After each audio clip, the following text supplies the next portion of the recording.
1, 0, all engine running.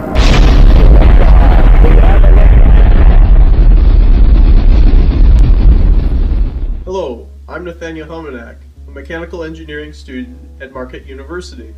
Salutations and felicitations. I am David Helmanak, a computer engineering student also from Marquette University.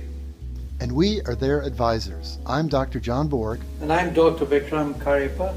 Both of us are associate professors from Marquette University. Our project is entitled Granular Motion for Extraterrestrial Application. For the experimental and simulation of granular motion. Over the course of this past summer, both models have been utilized to develop a greater understanding of granular flows. Please enjoy. Space, the final frontier. This is a scientific expedition seeking to qualify the ever-expanding universe, filled with quarks, planets, galaxies, and black holes. Indeed, to boldly go where no man has gone before. Fields of physics and astronomy, governed by the dimensions of space and time, represented by the figure up ahead. This lecture, the granular flow zone. All kidding aside, what indeed makes granular flow so intriguing and mysterious? Does it belong within a separate realm of the imagination? Hardly. It is simply that granular flow does not fit the criteria of any single state of matter, neither truly being a solid, which is rigid, supports a shear, and does not readily flow, nor a fluid, which readily deforms, does not support a shear, and tends to occupy the shape of its container. Systems possessing such indeterminate matter states have continually thwarted the attempts to mathematically describe the bulk motion of particles. As you shall soon see, the results of such attempts is a chaotic mix of data, charting systems' energy states and their generalized characteristics. These can and do quite literally avalanche into a massive problem. This mathematical representation becomes critical to understanding both astronomical and seemingly mundane occurrences, including meteor impact simulations, the search for elemental compositions, including water on other planets, exploring sandy planetoids, the formation of galaxies, predicting earthquakes and landslides. Although one may have never thought about the complex relationships of such common systems, understanding them may reveal evidence of life on other planets, increase the efficiency of manufacturing techniques, even those used for traveling into space in the first place, predict natural disasters, or may even assist in picking the local lottery. Enriching this understanding of pseudofluidic flows, the dissipation and distribution of a system's energy, and successfully simulating such phenomenon may yet prove a critical stepping stone for science and mankind. A rotary tumbler is an interesting device. It's a cylinder which rotates on either the horizontal or vertical axis, and it's used for many purposes. For example, if you want to pulverize coal, you usually have a rotary tumbler where you have coal and it's interspersed with spherical steel balls. As it rotates, it keeps on hammering the coal, which is reduced in size from maybe a cubic foot to very fine powder that you could use almost as a talcum powder. In addition, a rotary tumbler is often used to polish objects. For example, if you wanted to polish your rings, you have a very small tumbler, maybe a foot in diameter, a foot long. Insert your rings there with a very soft polishing media such as corn cobs or grain husks, and then you get a very nice shiny polished ring. By varying the quantities of the corn cobs and the rings, for example, you could get different times for achieving the final polish.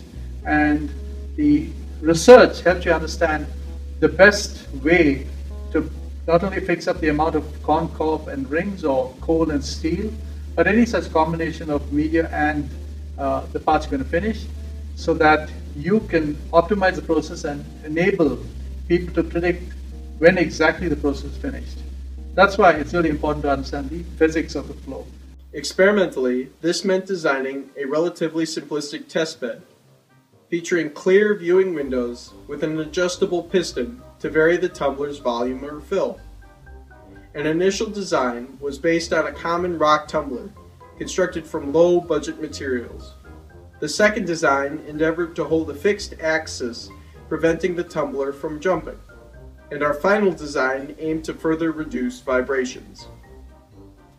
This was then fabricated and produced in 3 main sections: the supporting bed, an adjustable drive system utilizing a stepper motor, and most importantly, the clear acrylic tumbler with adjustable piston and removable viewing window. For initial testing, a GoPro camera shooting at 120 frames per second at a resolution of 720p was used to view the tumbler's rotation. Blue decorative marbles were used as aggregate as they had a high contrast against the piston's white back plate and possessed material properties that prevented significant particle degradation over time. After recording data with the camera, each frame was exported as an image onto a waiting computer, where the marble's color was isolated from the background. By creating a color threshold, a high contrast white particle on black background image was generated for each frame. From these prepared images, particle image velocimetry was employed to track particle translational velocity trends as a function of time. As a common characterization technique for particle interactions, PIV was the most computationally expeditious way to validate data against that of previous studies. PIV is conducted by comparing overlapping sets of images. The offset of how an image has moved between those 2 images determines the resulting object's trajectory over those 2 images' time span. To give a brief overview of the mechanics, PIV splits each image into multiple interrogation windows. Between frames, like the one shown, images are correlated by transposing the interrogation window both vertically and laterally to find probable path and speed, resulting in a velocity vector for the given window. By increasing the number of interrogation windows and the number of frames per second, PIV provides a high-resolution gradient field. Initial results provided visual insight into the characteristic flow field of our rotary drum. Of course, there is the expected flow path, which drives the aggregate through pressure systems born of frictional forces along the side of the drum, after which the particles tumble back down to the point of lowest available potential energy. In contrast, the aggregate near the center of the field contains a minimal amount of transverse motion. This, in particle terms, means that within this area, little, if any, useful work is done. This insight proves critical to the area of industrial mass finishing processes, where any parts trapped in these doldrums would be removed, just as rough as they were at the beginning of the mass finishing procedure. PTV, or particle tracking velocimetry, is similar to PIV with one main alteration.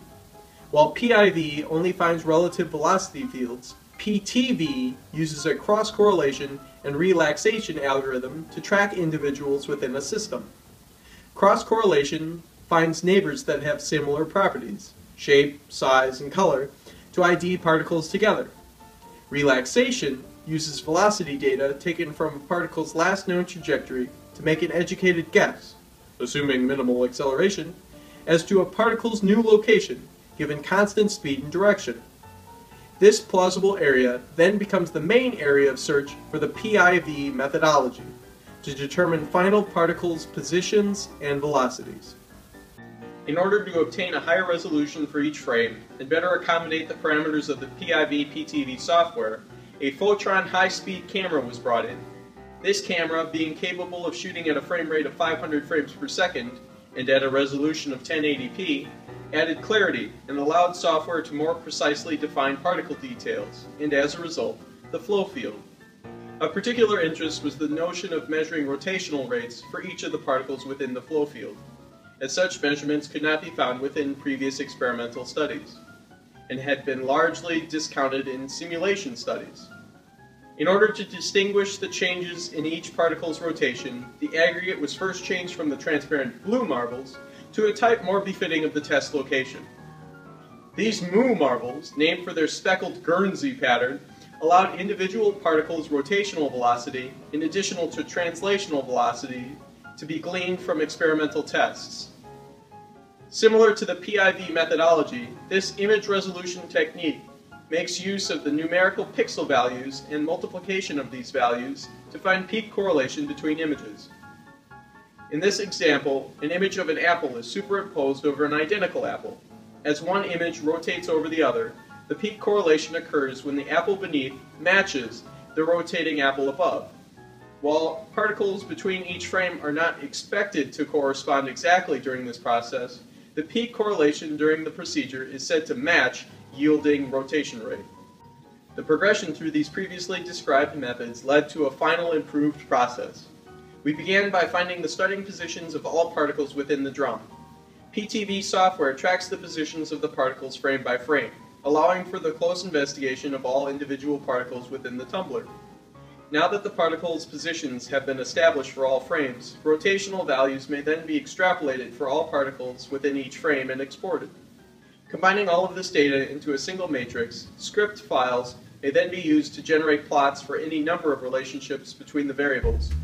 Within granular flow, there exist 6 primary modes of media behavior, which together represent the range of distinguishing flow characteristics. Slipping is defined by a low angle of repose with minimal translation. Slumping, while like slipping, is defined by a point when aggregate clings to the rotating tumbler surface for a moment before slipping back down the side in an oscillatory harmonic fashion. Rolling occurs when particles begin to slide over the exposed upper surface aggregate without clinging to the walls. Cascading is marked by the start of a forced expulsion of aggregate from the main granular flow, rather than the lackadaisical rolling of particles down the top exposed boundary layer. Cataracting is similar to cascading. Cataracting occurs when the mass of particles begin to separate, similar to how ocean waves break upon the beach. Finally, centrifugaling is defined by a complete loss of tumbling behavior, as particles are flung out and remain upon the edges of the rotary tumbler. Out of the 6 commonly recorded flows, findings in this study clearly recognized 5. The most difficult modes to distinguish between were that of the cascading and cataracting, due to the relative size of our aggregate with respect to our drum. In order to further compare our results, non-dimensional plots of translational velocities as functions of bed depth were generated.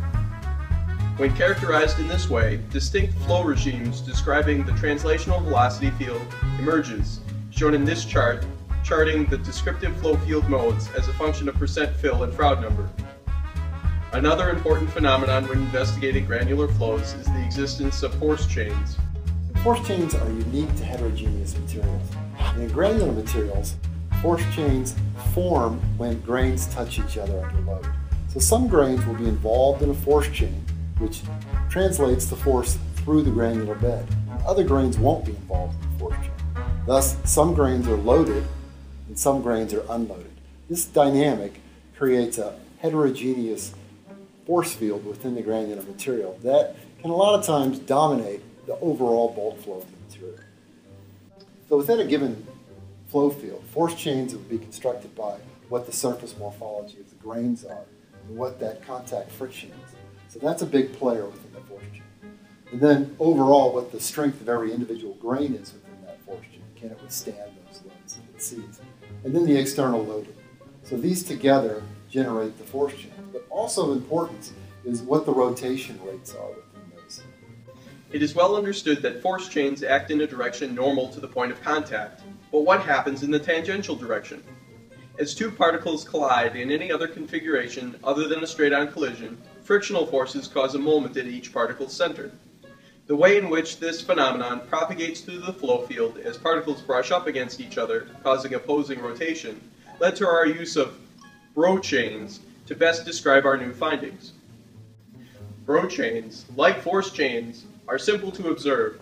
Looking at the data taken, Bro chains can be visibly seen propagating from the edges of the tumbler walls up through the compacted aggregate to the free surface. By adding in the effects of these rotating particles, we have made progress towards the full characterization of granular flow.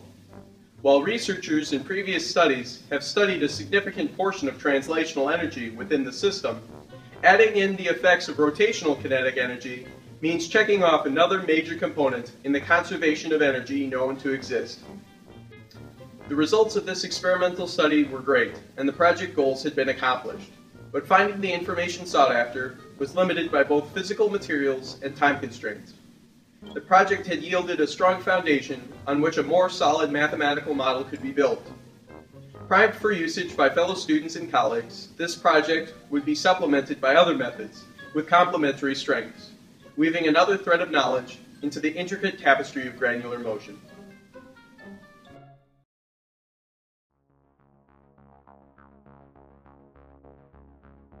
Given the thread of knowledge passed off by my colleague, it seemed only fitting to begin some multi-threading, batch file loops, and parallel processing.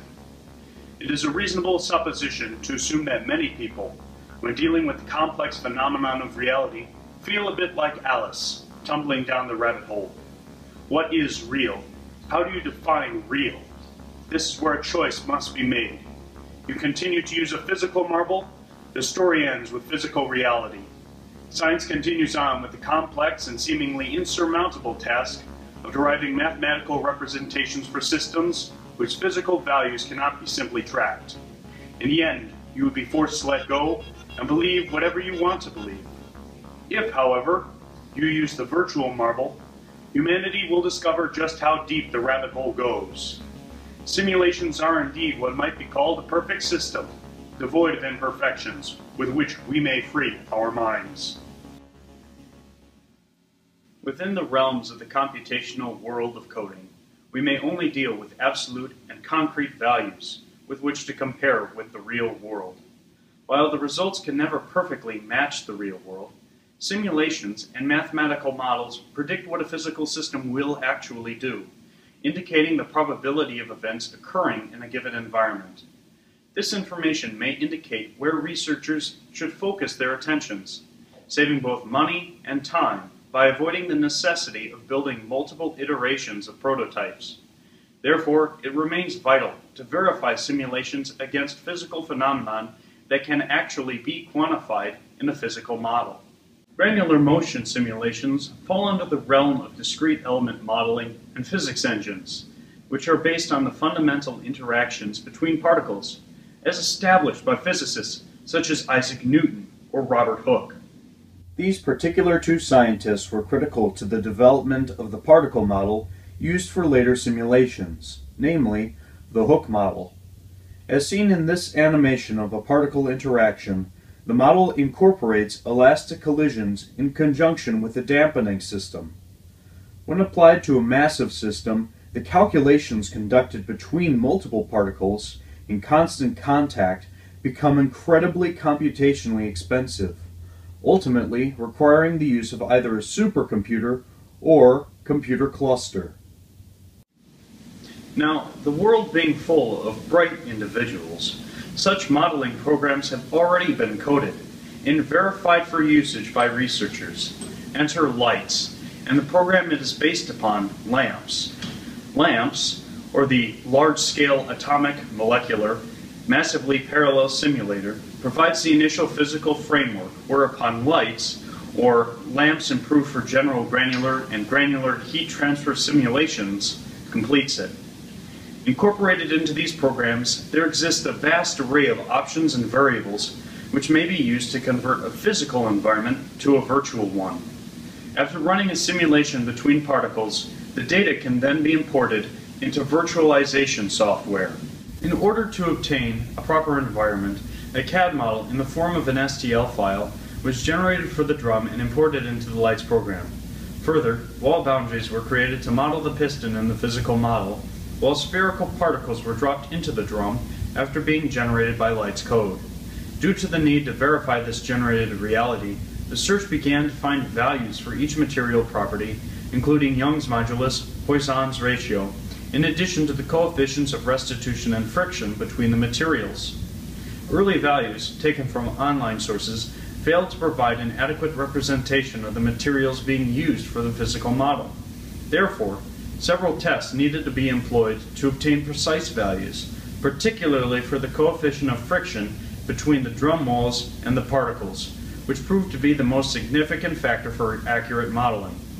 Other values, which could not be tested for by our present equipment, were obtained from engineering reference sites. As indicated by research conducted for the physical model's experimentation, there exist 6 main characteristic modes, 5 of which were generated, which may be used to represent granular motion.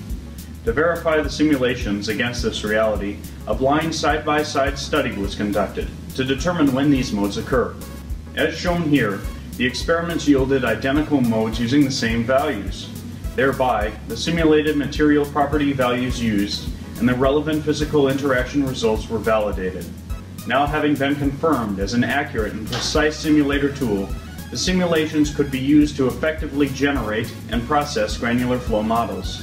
Utilizing a 64-core ThinkMake computer cluster, processing time decreased from days for the experimental processing to a mere 4 hours using independent parallelism, this being the distribution of multiple pieces of a particular loop to different cores which run simultaneously. An analogy for this process would be where a set of problems is split up and distributed to 3 workers, then being recombined into a final set of solutions. In addition, pipeline parallel processing, or the act of performing multiple overlapping processes simultaneously, decrease simulation times, as if a whole set of problems were given to 3 workers to work on together.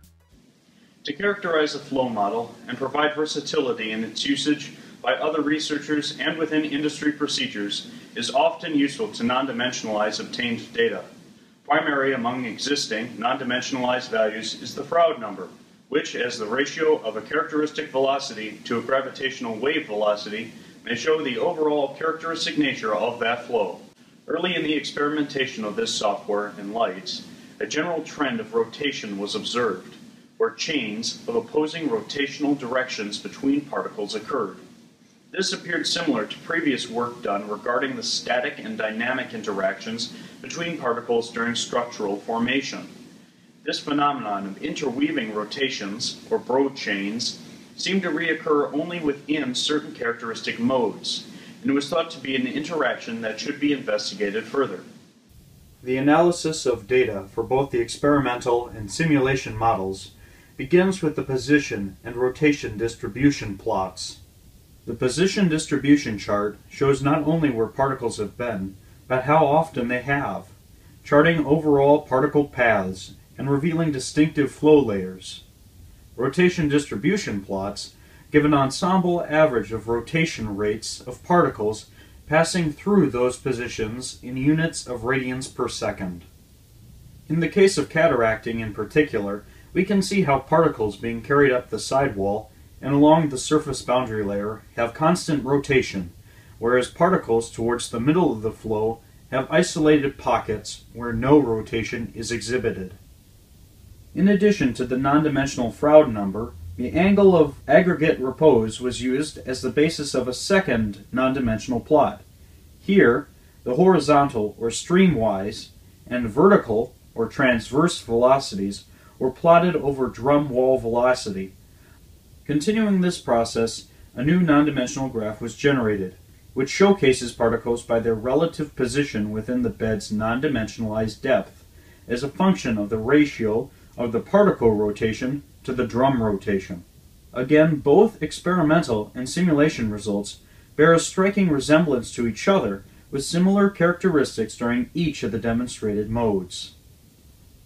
For slipping and slumping, all 3 graphs clearly contain particles which do not move wildly, but remain in set locations with regard to drum depth. Rolling and cataracting developed several noteworthy features. First, in the streamwise velocity graphs, traveling away from the drum wall, particles began to form a clear velocity bias, betraying the counterclockwise rotation of the drum as particles rush across the exposed upper surface towards the point of lowest potential energy. Transverse velocities show that as particles reached the surface, they tended to accelerate as they were pushed from the main flow, and in the case of cataracting, crash back onto the exposed surface. Histograms for both experimental and simulation studies show the frequency of particular translational and rotational particle energy values. As before with the other graphs, histograms of both the rotational and translational energy are great at reinforcing the ideas behind each of the 5 characteristic modes seen. Starting with slipping and slumping, rotational energy controls the system. Moving to rolling and cataracting, rotational and translational energy begin to jockey for position, before translational energy pulls to the lead, as particles are flung outwards and travel near the same speed as the drum itself, only slowing down or speeding up as gravity exerts its relentless force upon them. These final graphs represent over 20 tests run in both experimental and simulation studies run at a constant percent fill of 15%, with the only variable being Froude number, adjusted through altering the rotary tumbler's speed. Both sets show the obvious idea that as more energy was put into the system, more resultant energy propagated through the energy cascade. Energy in each mode shows that rotation plays a minor, yet important role within the flow field throughout all characteristic modes, up until centrifugaling, where translational energy reigns supreme. With results in hand, we walked away from the study with knowledge and practice in using valuable tools and a better understanding of granular motion. So the applications of research range anywhere from large-scale dynamic systems, such as a crater impact on another planet, to something as small as hopper flows, like grains flowing out of a hopper, corn, something like that. And what's of interest is, a lot of times, is in a grain flow situation is, can we generate a uniform flow field? In an impact, like in a crater, what's of interest is, how does this, what we see on the crater surface, manifest itself? How did this surface phenomena come to be? So if you had an impact and there was a flow field and it created ripples on the surface, that flow field is dominated by the granular flow. And more to the point is that it tells us something about the underlying materials that were involved in the impact. So what's the surface, what's the subsurface geology based on just what the surface of the planet looks like. So attacking granular flows has a wide range of applications and remains a challenge for scientists and engineers. Perhaps this field, which still feels fresh and exciting, yet possesses more tidbits of knowledge for humanity to glean, but that will have to wait for another day.